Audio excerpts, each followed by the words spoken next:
Hi, welcome to Gene Rants. I'm Gene, and today what I'll be doing, well, there'll be some ranting in there, I guess, but it's mostly an explanation because the president did it again. This is where the rant comes in about tariffs. Now, about tariffs, he said it again. He was interviewed by Maria Bartiromo, and well, let's get this out of the way. I support the use of tariffs, what Trump is doing to get other countries, our trading partners who are treating us unfairly on trade, to treat us fairly. I fully support that, but up to a point, let's just say. But the main thing is that he says this over and over again. Before I was president, we did not get a dime from China. Now China is paying us hundreds of millions of billions of dollars. And he was talking about with Maria Bartiromo, said that, well, Spain is refusing to pay, increase their defense spending to five. They're a member of NATO, refusing to increase their spending to 5% of GDP, as all the other members are doing, to pay their fair share.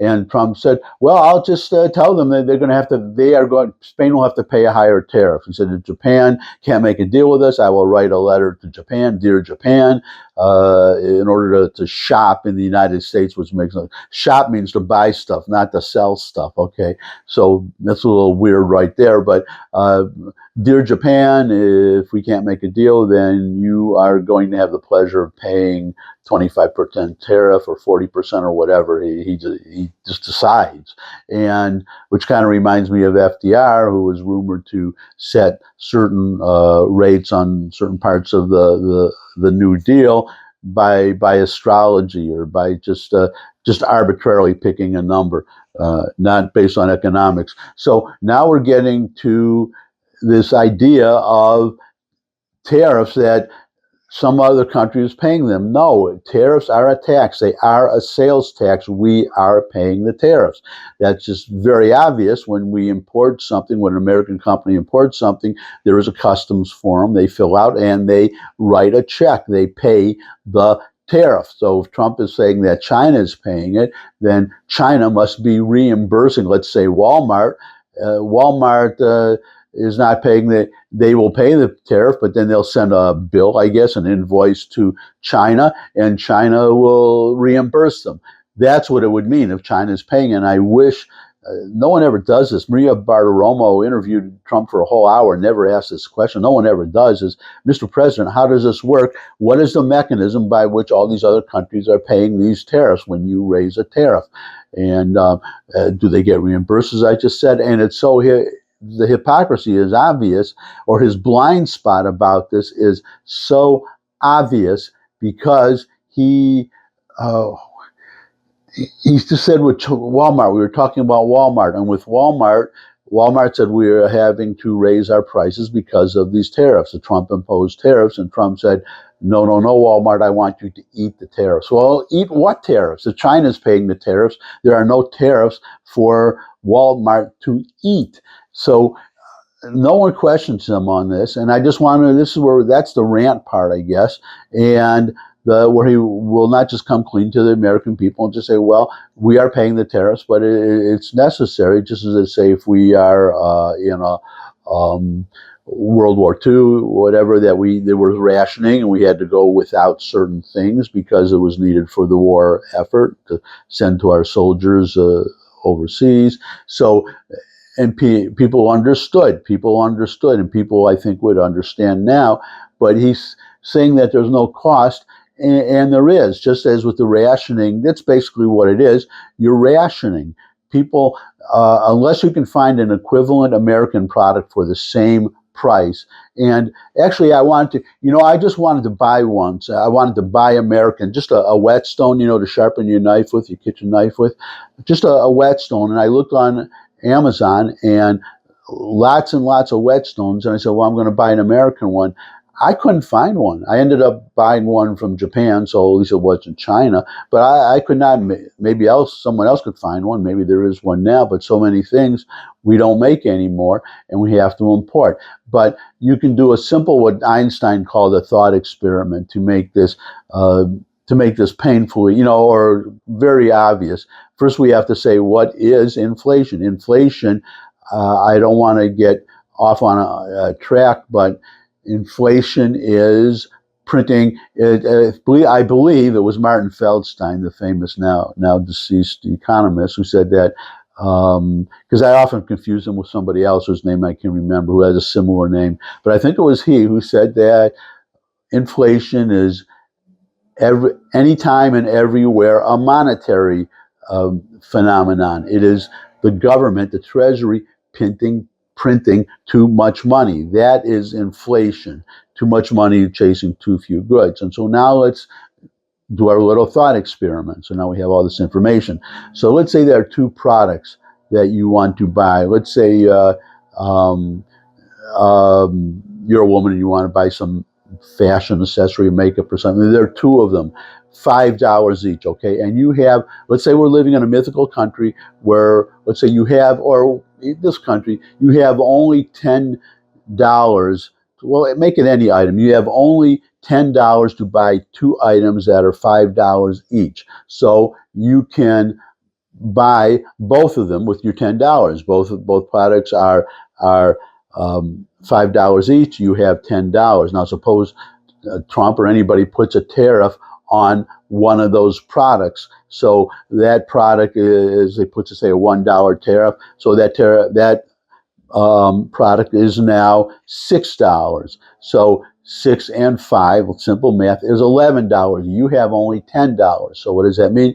It means you have to ration yourself. You cannot buy both of those products anymore. So not buying something is not inflationary.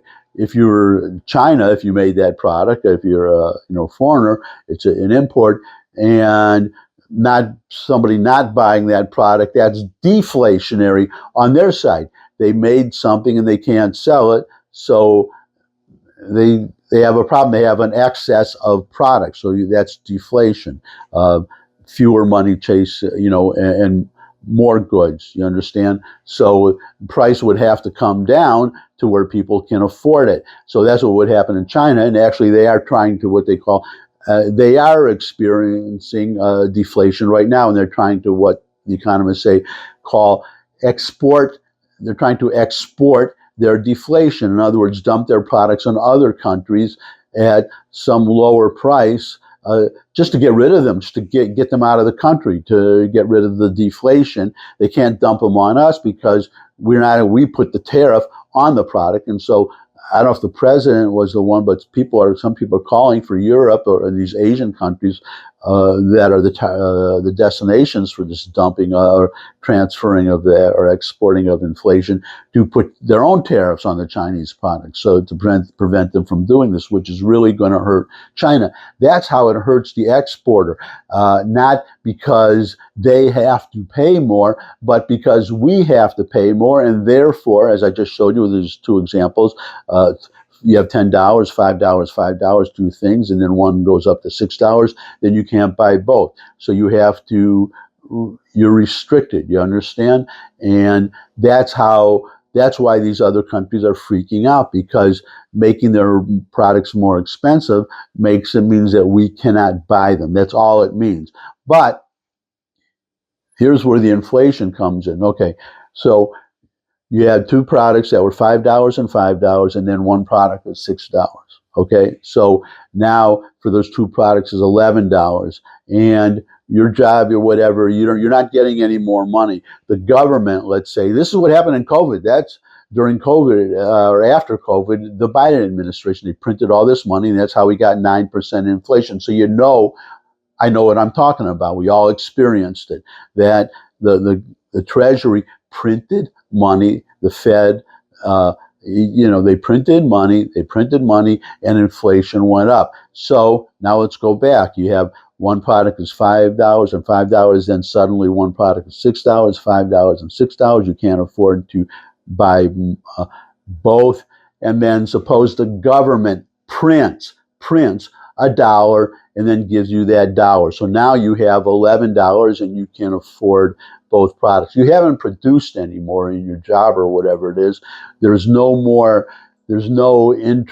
increase in productivity or increase in products and services. The government just printed the money. That is inflationary. Okay, so as long as the government doesn't print money, then as long as the government doesn't print money, then tariffs, as you see now, it's not inflationary. Not buying something is not inflationary.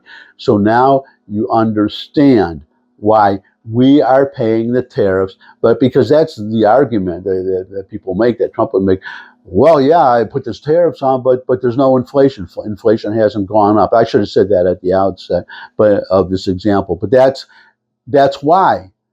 That's why he's saying, well, yes, I put this tariffs, but inflation hasn't gone up. No, inflation hasn't gone up. We just have to do with less. We can't buy as much as we wanted to. That's why, as I'm pretty sure again it was Martin Feldstein who said this, that you can't that putting and other people, Art Laffer has said this too. He's another well-known, famous for the Laffer curve that I think I discussed in an earlier vlog. But that's why it hurts the importer. Raising these tariffs hurts the importer, like all taxes, right? The idea is to get more benefit from your taxes than what you're paying from them. Okay, you know, good luck with that. But that's why taxes hurt.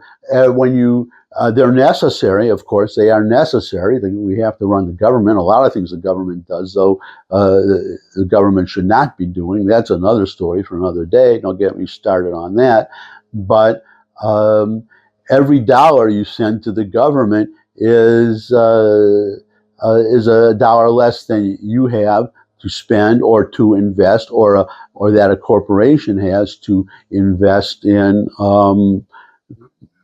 Giving us higher wages, or or creating more products, more services, innovating. If you're a drug company, developing, doing research, developing new drugs, and so on and so forth. So I'll just end today on just something. I was just reminded on something about something that Ronald Reagan said about inflation, since we were talking about inflation, and says, why, if you spend more money, is that inflationary? But if the government spends more money, that's not inflationary, right? Or to put it another way, why is it if I go out and spend I earn money and I go out and spend, not printed for me, I go out and earn money and I spend it, if that's what this crazy, Trump is right on that. Powell, he's a real disaster, and a lot of the members of the Fed, who I understand are liberals, that they believe in something called the Phillips curve, that if too many people are working, if we're too prosperous, if too many people are working, we're making too much money, that causes inflation. It doesn't, as I just explained. Government printing money, if you have to print money to for somebody who is producing more, that's different, as if you're not producing anymore and then you just print the money to inspire you to consume more, even though nothing, that's where the inflation comes from. Government prints money, gives it to us to buy more stuff, but if more stuff is not being produced, then that's your classic inflation. Too much money chasing too few goods. More money, no increase in the supply, and that's where you get your inflation. So that's what Reagan was saying. That's what he meant, that if I go out and I produce more and I get money and I'm everybody's working and I'm making lots of money and I'm going out and buying stuff, that's inflationary. But if the government takes my dollar in taxes, my money in taxes, and spends it, that's not inflationary. Explain that one to me. And you can't. You can't. So I'll just end on that's it for today. We are paying the tariffs, however much you want to justify it. I wish Trump would say what Roosevelt did in World War II, that, we're going to have to make sacrifices and tell the American people, yes, you are going to have to pay these tariffs. You may end up having to do with less, or not being able to buy certain things you want, or pay more for them. And but this is why I'm doing it. Just come clean with this. But he's not. And I think I have to believe, I don't know where Scott Bessent is. I mean, he's a smart guy. He's the Secretary of the Treasury. And why he's not telling the president this. Nobody will. I guess he's one of these people, like, I don't know, that nobody wants to give him bad news, or maybe that's it, or nobody wants to contradict him, put it that way, because he says this over and over and over. We're collecting hundreds of billions of dollars. Yeah, we are, but collecting it from ourselves. So I'm happy to hear your thoughts. Comment section below the video. Share this video with anyone you think would benefit from it. If you could subscribe, that would really be great. But most of all, come back and see me again. I would love to see all of you again. And until I do see all of you again, bye.